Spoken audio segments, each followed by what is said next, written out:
کوئی تھوڑا سا نا عمل کا رستہ بھی تو میرے عزیز ہونا چاہیے. اب مطلب بہت ساری جگہوں پہ جانے کا موقع ملتا ہے تو لوگ کہتے ہیں پیر صاحب ناراض نہ ہونا، ہم نے بڑا بندوبست کیا ہوا ہے، تقریر ذرا نہ 1.25 گھنٹہ کرنا.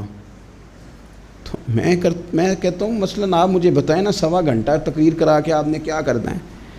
اگر تو آپ نے اس لیے بلایا ہے کہ جناب ایک بات سنیں گے، ایک واعظ ہوگا، سر دھنیں گے، تو وہ تو مجھے آتا ہی نہیں. تو میں تو مختصر بات کروں گا اور اتنی کروں گا جس کی ضرورت محسوس کروں گا. لمبی چوڑی تقریروں کا کیا مطلب ہے؟ ہم کیا چاہتے ہیں سوائے اس کے کہ جناب بات بڑی اچھی کانوں کو لگ رہی ہے، مزہ بڑا آ رہا ہے، تو آپ نے لیا کیا؟ نتیجہ کیا نکلا؟ میرے رسول پاک علیہ السلام کے صحابہ جو حضور سے نصیحتیں لیتے تھے وہ کیسی تھی؟ حضرت عبداللہ بن بسر رضی اللہ تعالیٰ عنہ حاضر بارگاہ ہوئے، آ کے عرض کی یا رسول اللہ صلی اللہ علیہ وسلم، میں آیا ہوں سونے، پتہ نہیں دوبارہ آ سکوں کہ نہ آ سکوں. حضور پتہ نہیں موقع ملے نہ ملے، ایک بات مجھے بتا دیں، میں اس پہ عمل کروں گا، میری زندگی بھی بن جائے اور آخرت بھی بن جائے.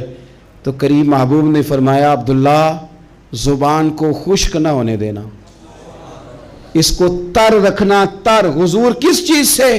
فرمایا اللہ کے ذکر سے تر رکھنا. زبان اللہ کے ذکر سے تر رہے، ہر وقت رب کی یاد رہے، تیری دنیا بھی بن جائے گی اور آخرت بھی بن جائے گی. تو میرے عزیز اپنی زندگی کے اندر اب ہم نے عمل کرنا ہے. او جناب کمال پھر یہ ہے کہ جب واعظ سننے کا شوق بڑھ جاتا ہے، تقریر سننے کا شوق بڑھ جاتا ہے، سننے سنانے کا خالی مزاج ہو جاتا ہے، پھر بندہ ڈھونڈتا پھرتا ہے کہ نئی سے نئی چیز کہاں ملتی، انوکھی سے انوکھی چیز کہاں ملتی، انفرادی سے انفرادی بات.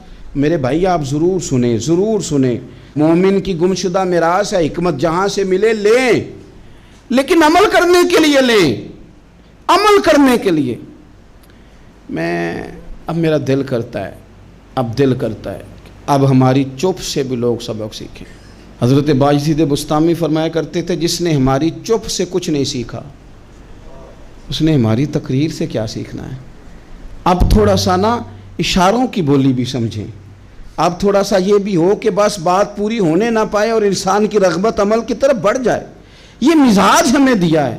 اب تو بھائی آ جائیں آپ، صبح بھی تقریر کر دیں، دوپہر کو بھی تقریر کر دیں، شام کو بھی تقریر کر دیں، تو پھر یہ بھی ہوتا ہے کہ جناب وہ بیان آپ نے جو سنایا تھا نا وہ ذرا دوبارہ سنا دیں. تو میں کہتا ہوں پہلے سننے پر عمل ہو گیا تو نہ کریں. اب ہمیں تھوڑی باتیں سیکھ کر ان پر عمل کرنا ہے اور آگے بڑھنا ہے. بڑی سادی بات میرے ابا جی بتایا کرتے تھے. والا صاحب کہتے ہیں کہ ایک دیہاتی بندہ نہ چلا گیا وہ کسی مولوی صاحب کی تقریر سننے. تو اس زمانے میں آپ کو پتہ ہے یہ واش روم کا مروجہ نظام نہیں ہوتا تھا، تو لوگ کھیتوں میں دوسری جگہوں پہ پیشاب کے لیے جاتے تھے. تو مولانا نے ایک احتیاط بیان کی. وہ کہنے لگے کہ پیشاب سخت جگہ پہ نہ کرو زمین پہ بیٹھ کر، ورنہ پیشاب کے چینٹے اڑیں گے، کپڑوں پہ پڑیں گے، اور حدیث میں سخت حکم ہے اس مسئلے. تو کوئی نرم جگہ ہو ایسی جہاں پیشاب کریں چینٹے نہ اڑیں. وہ بندہ عمل کرنے والا تھا نا، اس نے میری تقریر سن کے سر دھن کے جانا نہیں تھا. اس نے اتنی ساری ریت لے لی، کپڑے میں باندھ لی، اور وہ اس نے کندھے پہ رکھی ہوئی ہے. جہاں پیشاب کا وقت آتا پہلے ریت بچھاتا، پھر پیشاب کرتا تاکہ میرے کپڑوں پہ نہ پڑے. ایک صاحب نے اسے کہا کوئی ہفتے بعد چلو بیان سننے چلیں. تو کہنے لگا میں پہلے پہ عمل کر لوں، یہی بڑا ہے. میں نے تو اتنی ساری ریت، کندھا تھک گیا ہے میرا، اس دن سے اٹھائی ہے. تو میں نہیں چاہتا کہ نہیں بھی سنوں تو کسی اور جگہ میں. یہ تفریح تباہ کے لیے بات کو نہ سمجھیں. اس سادے آدمی نے جو ہمیں سمجھایا مجھے اور آپ کو، اس پر غور کرے کہ کل بھی سنا تھا، پرسوں بھی سنا تھا، پیر صاحب نے ترسوں بھی کہا تھا، شیخ نے پرسوں بھی کہا تھا، پچھلے ہفتے بھی کہا تھا. تو نے اگر شیخ کی بھی نہیں سنی، استاد کی بھی نہیں سنی، پیر کی بھی نہیں سنی، اور اس دور کے پیر جو صحیح کام کرنے والے ہیں، استاد جو صحیح کام کرنے، مجبور ہو گئے ہیں بیچارے. کہتے ہیں کس کی تربیت کریں. کس درد سے کہا تھا حضرت سلطان باؤ نے. وہ کہتے ہیں اور رب دا طالب کوئی بھی نہیں ملیا، تے جو ملے ہے طالب زردہ ہو. یہ تو آئے ہیں کاروبار سیدھا کرنے، فوٹو کھنچوانے، فلاں کام کے لیے. یہ تو وہ جو ہم دینا چاہتے ہیں اس کا تو مزاج ہی نہیں. پہلے بھی میں نے کہا تھا، پھر کہتا ہوں مجھے شوق نہیں ہے. خدا مجھے معاف کر دے اس دن سے پہلے جس دن یہ شوق ہو کہ میں سویرے جاؤں گا تو نوٹ لاؤں گا، تو شام جاؤں گا تو نوٹ لاؤں گا. یہ شوق نہیں ہے، طبیعت نہیں ہے، من نہیں چاہتا. لیکن یہ کہ یہاں بھی آ جائیں خطاب کر دیں، یہاں بھی او خدا کے بندو ہم کہاں اس قابل ہیں ہم خطاب کریں. ہم نے تو نا جی ایک اذان دینی شروع کی ہوئی، صبح و شام ایک اذان پڑھتے ہیں، ہے یہ پیغام حضرت احمد رضا کہ بارگاہ نبی کے رہو با وفا۔ ہم تو کہتے ہیں ادھر آ جاؤ، ٹھوکریں کھاتے پھرو گے ان کے در پہ آ پڑو، قافلہ تو اے رضا اول گیا آخر گیا۔ ہم تو کہتے ہیں ادھر آؤ، اللہ رسول کی بارگاہ کی طرف رجوع کرو۔ اور وہ ایک جملے پہ اگر تو عمل ہو گیا، پیار سے باتیں کرتا رہتا ہوں، سب کے ساتھ نہیں کرتا، جس کا مجھے پتا ہو کہ یہ تھوڑا سہ لے گا۔ ایک دوست نے مجھے کہا کہ میں تو آتا ہوں تو مجھے علاقے کے لوگ کہتے ہیں ان کو بلاؤ، تو میں کہتا ہوں پورا عمل کرنا میری غلط ہے، تو پھر میں باقیوں کو بھی لگا جاؤں گا، تو اگر تیرا ہی عمل نہیں ہو سکا تو باقیوں کو میں نے جا کے کیا سمجھانا ہے۔ تو ایک تو آج کی جو رات ہے، اس سے پہلے اپنے اعمال کی طرف میں اکثر کہتا رہتا ہوں کہ شب برات پہ ہر مسجد سے زور زور سے رونے کی آواز آنی بھی چاہیے۔ شب قدر پہ آتی ہے، عمرے پہ جاتے وقت لوگ معافیاں مانگتے ہیں، حج پہ جاتے وقت، اور کروڑوں لوگ یہ کام کرتے ہیں سال میں۔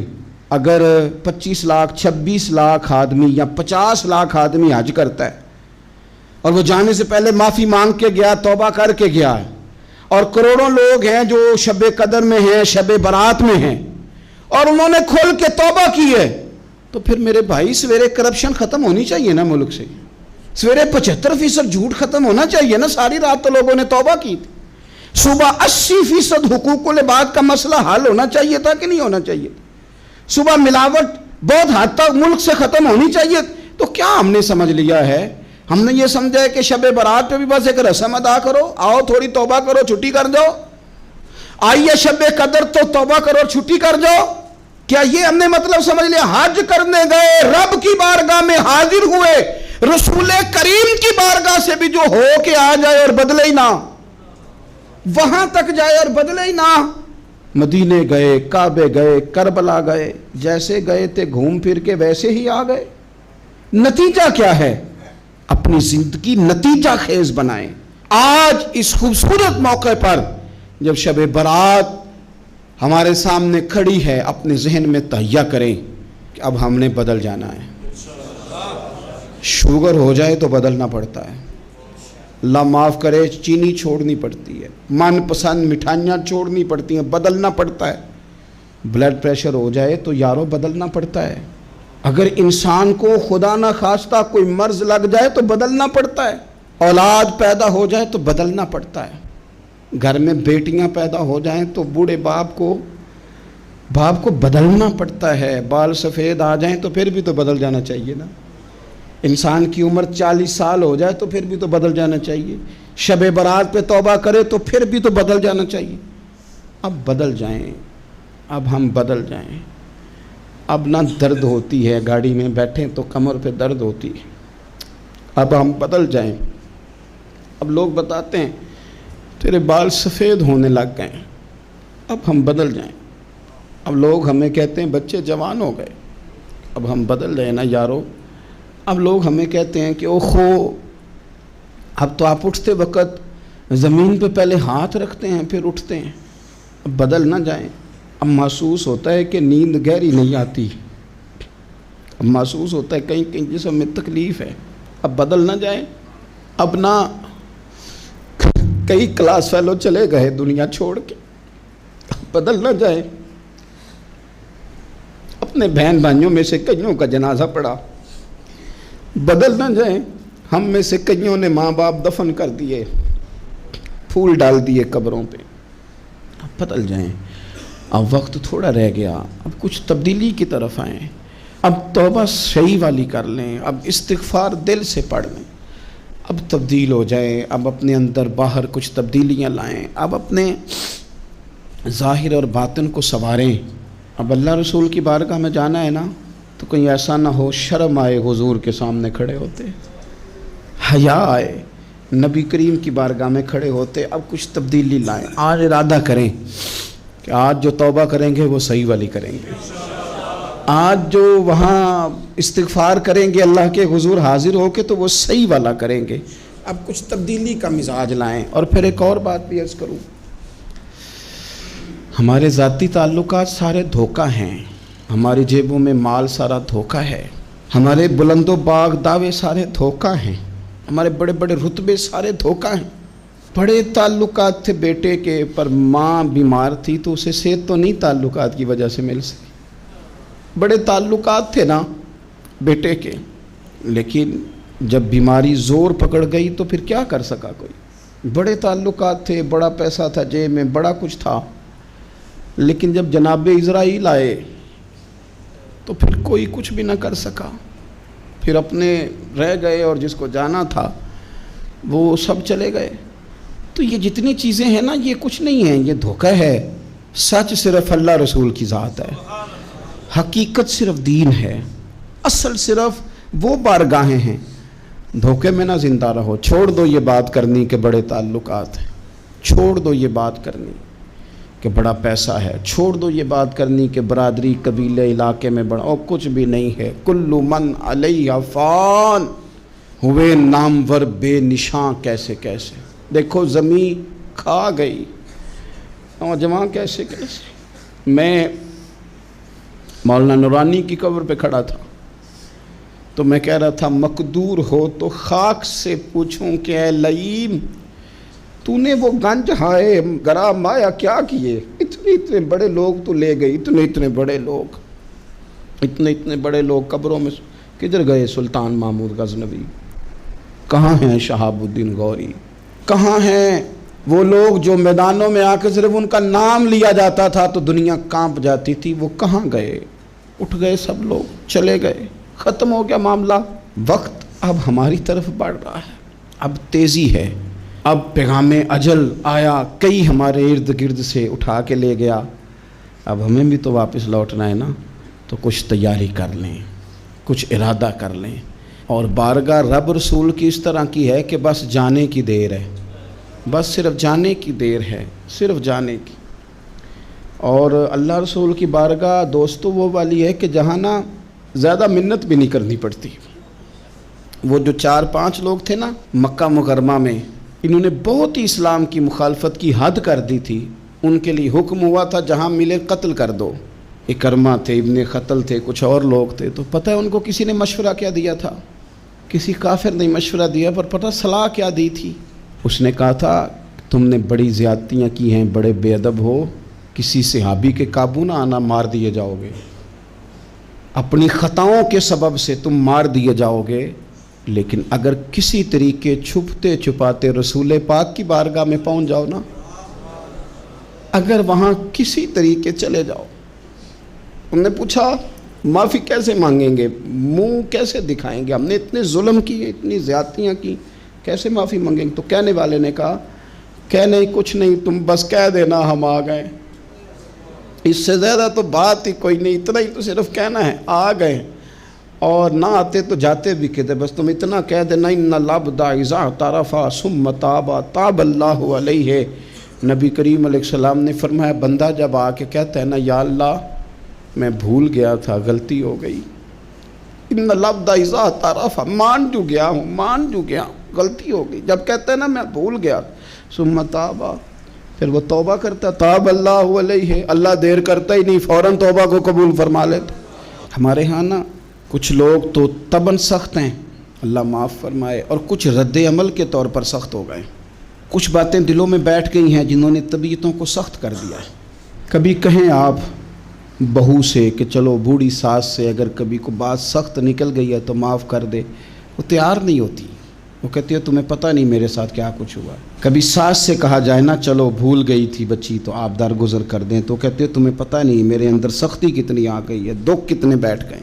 ہم نا طبیعتوں میں سختی کر بیٹھے، ہمارے دل دھڑکتے ضرور ہیں لیکن صرف اپنے بچوں کے لیے، ہمارے سینوں میں درد اٹھتا ضرور ہے لیکن صرف اپنوں کے لیے۔ ہم نے نا 2 4 5 6 باتیں جمع کر کے ان پر پورا ذہن بنا کے سخت ہو گئے ہیں، طبیعتیں سخت ہیں، دل سخت ہیں۔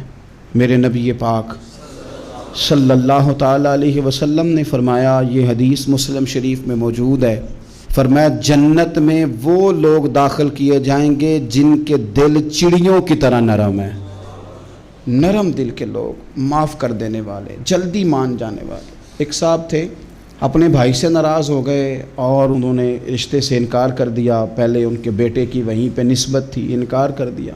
تو کئی لوگوں نے ان سے کہا، میں نے بھی کہا، تو وہ کہنے لگے پیر صاحب عزت بڑی کرتا ہوں آپ کی، لیکن میں مرد ہوں، ایک دفعہ نہ کر دوں تو پھر ہاں نہیں کیا کرتا۔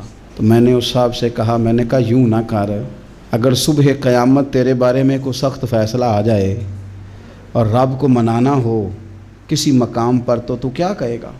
بہانے بنا بنا کے ہم سخت ہو گئے، دل اتنے سخت پتھر کر لیے، میں فلاں ہوتا ہوں جی، میں نہیں دوبارہ کسی کی سنتا۔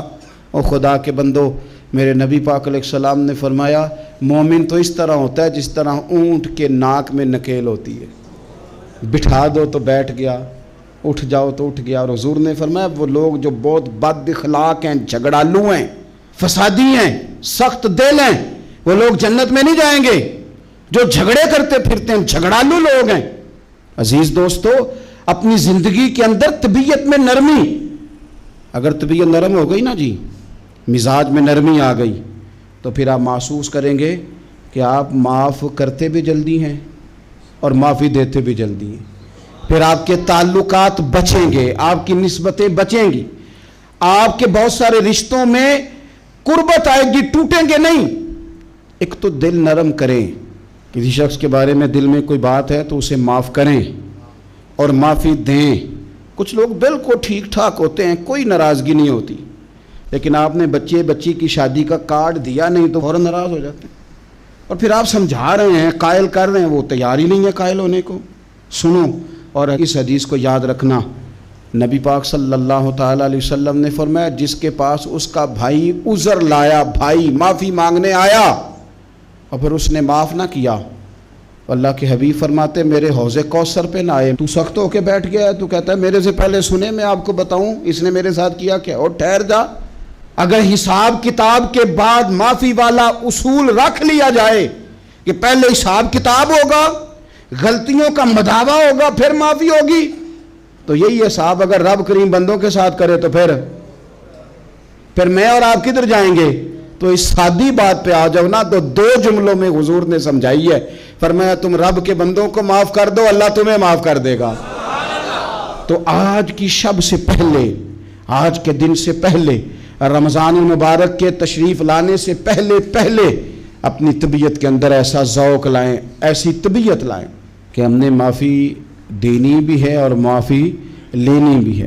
بعض اوقات ہم رسم ادا کرتے ہیں شب برات سے پہلے، یہ سوشل میڈیا پہ چل گیا، فلانے کو فلان کہہ دیا، اگر کوئی کبھی ہوئی نا تو معاف، ایسے تو نہیں نا معافیاں ہوتی۔ ہمیں پتہ ہوتا ہے ہم سے کون ناراض ہے، ہمیں خبر ہوتی ہے ہم نے کس کو تکلیف دی، ہمیں پتہ ہوتا ہے کس نے ہمارے لہجوں سے پریشانی پائی ہے، کون ہے جو ہماری وجہ سے اذیت کا شکار ہے، تو اس سے جا کے معافی مانگے، تو یہ چیزیں معافی کا سبب بن جائیں گی۔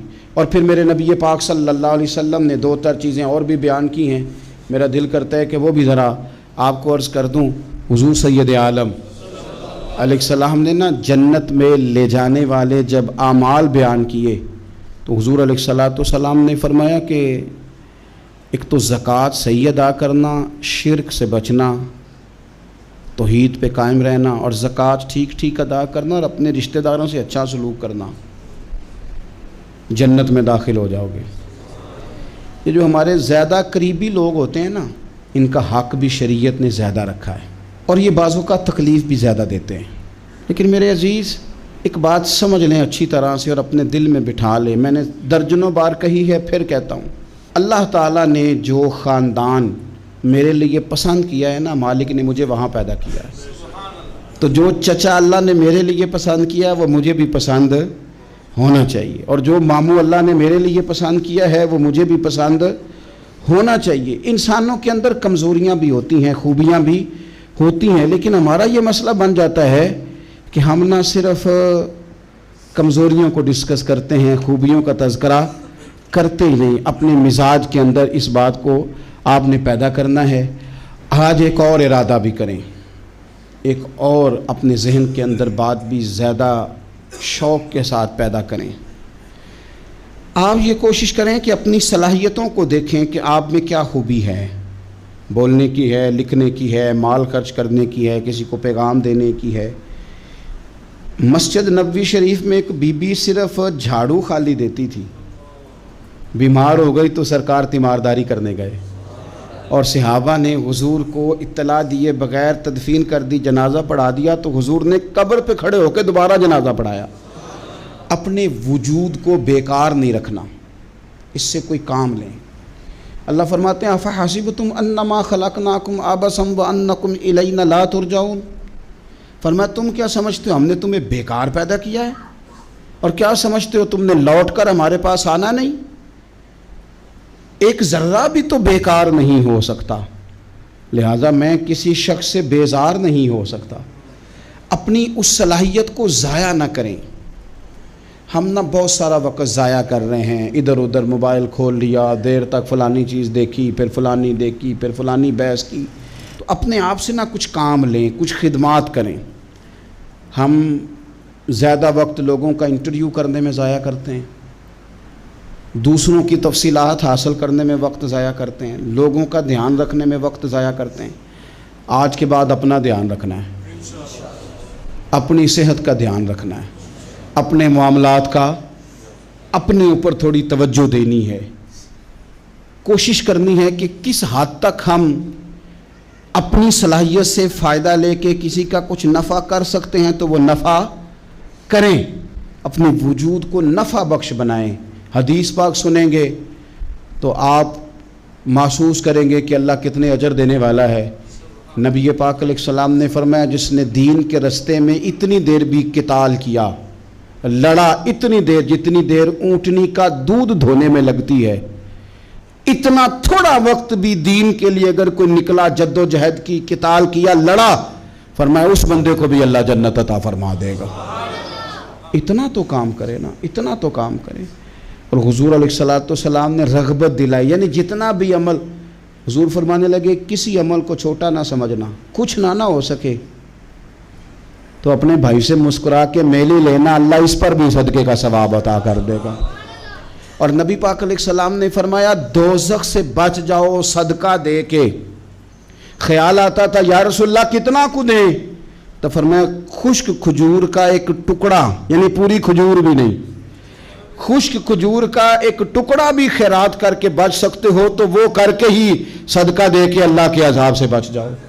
معنی کیا ہے ان ساری روایتوں کا کہ کچھ کرو تو صحیح نہ، کچھ کرو تو صحیح نہ۔ ہمارے ایک بزرگ تھے تو کرونا کے دنوں میں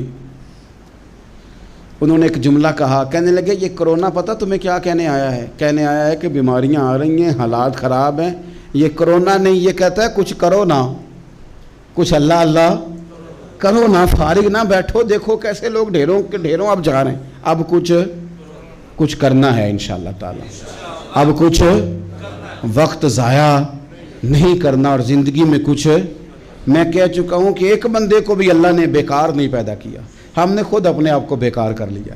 اپنے آپ کو بیکار نہ کریں۔ جب رب کہتا ہے فحسبتم انما خلقناکم عبث، کیا تم سمجھتے ہو میں نے تمہیں بیکار پیدا کیے؟ آپ لوگ بڑے کام کے ہیں، بس اپنے آپ کو پہچانے۔ اقبال کہنے لگے عجب نہیں کہ خدا تک تیری رسائی ہو، اور تیری نظر سے تو پوشیدہ ہے آدمی کا مقام، تو بندے کوئی نہیں سمجھ سکا تو وہاں تک تو کیسے جائے گا؟ اپنے آپ کو پہچانے۔ یہ جو کہتے ہیں نا مجھ سے کچھ بھی نہیں ہوتا، ناراض تو نہیں ہو جائیں گے؟ یہ کچھ کرنا نہیں چاہتے، یہ صرف ادھر ادھر دھیان رکھ کے ایک فوٹو چڑھا کے ادھر بھاگ ادھر اپنے نفس کو راضی کرتے ہیں۔ نفس بس کہہ رہا ہے آج یہ کر لو تو وہ کر لیا، ادھر دیکھ لو تو ادھر دیکھ لو۔ اس سے نکلیں، مثبت، مضبوط، مستحکم ارادے کریں اور پھر چل نکلیں۔ لڑنا شرط ہوتا ہے، جیتنا شرط نہیں ہوتا۔